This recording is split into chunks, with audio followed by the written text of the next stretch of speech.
Fear is the enemy. Several years ago, I sat down for coffee with the leader of an established organization. I'll call him Mark. As we talked, Mark detailed a genuinely inspiring vision for their future. I asked, "So, what are your next steps to create this vision?" Unexpectedly, the question seemed to deflate him. "I don't think people are ready for it yet," Mark replied. He explained how many of their people were married to the status quo, and how they might lose engagement if he initiated change. He began to talk about how change is always hard, and there is always resistance. Then he shifted. He began to suggest that it might be worth losing some people. And his voice took on a defiant tone. I liked his vision, but doubted his judgment. I started polling people informally within the organization to get their pulse. From what I heard, they actually shared the same vision as Mark. They genuinely wanted change. In fact, they reported that Mark had been hinting at this change for some time, and they couldn't understand what was holding him up. Mark was afraid of many things: fear of losing trust, fear of failure, fear of the unknown. As a result, he was why they were stuck. Instead of recognizing or owning that it was his stuff that was holding them back, he blamed others. This is a common leadership struggle. Mark is not a bad guy, but he is wrestling with fear. Most leaders struggle with fear. What will happen if I do X? Am I succeeding enough? Will I lose approval? Am I making the wrong decision? Am I afraid of difficult conversations? Fear is one of the most formidable enemies that any leader will face. It is what prevents us from taking advantage of opportunities, making timely changes, or receiving assistance. It is what builds the towers of isolation that many leaders find themselves trapped within. There are three main categories of fear that will confront a leader. 1. Fear of the unknown. This is the same fear that we had as children.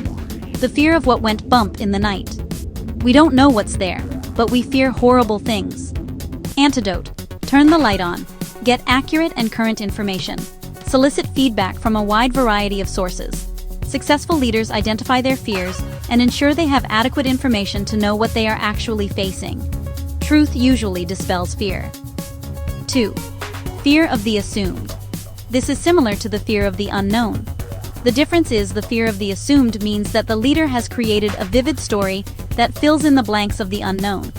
This is actually more crippling than fear of the unknown because leaders believe they actually do know. I hear these stories nearly every day. They are incredibly detailed and usually have little basis in reality.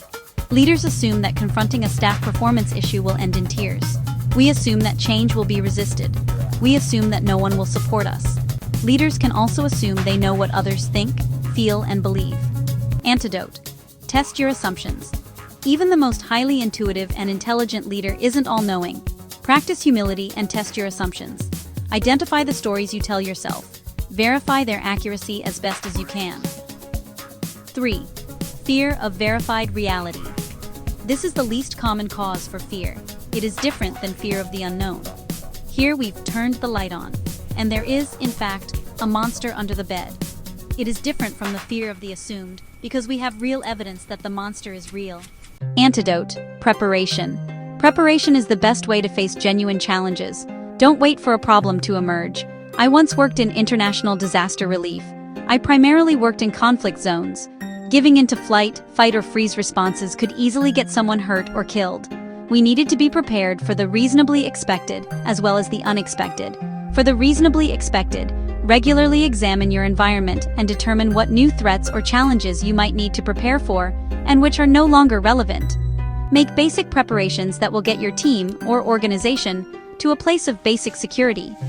This might mean building a financial reserve or forging agreements with partner organizations or improving leadership skills across the organization. For the unexpected, practice and maintain good communication with your team. Create and maintain a healthy, responsive organization. Stay aware of your environment and correct organizational myopia. Maintain financial and goodwill reserves to draw from. Goodwill reserves are favors that you can count on from others when you are in need. Familiarize yourself with the typically unused resources that your team has to offer. Identify and be willing to use resources external to your organization. Avoid operating in isolation. Effective leadership requires courage. Sometimes, the most difficult leadership challenges have more to do with facing down the imagined stories we believe. Whatever these stories actually do for us, they aren't helping us be more effective leaders. Begin to face your fears. Begin by exploring the unknown and testing your assumptions. What are the fears or concerns or anxieties that you tend to wrestle with? What is one thing you need to do to face and overcome it?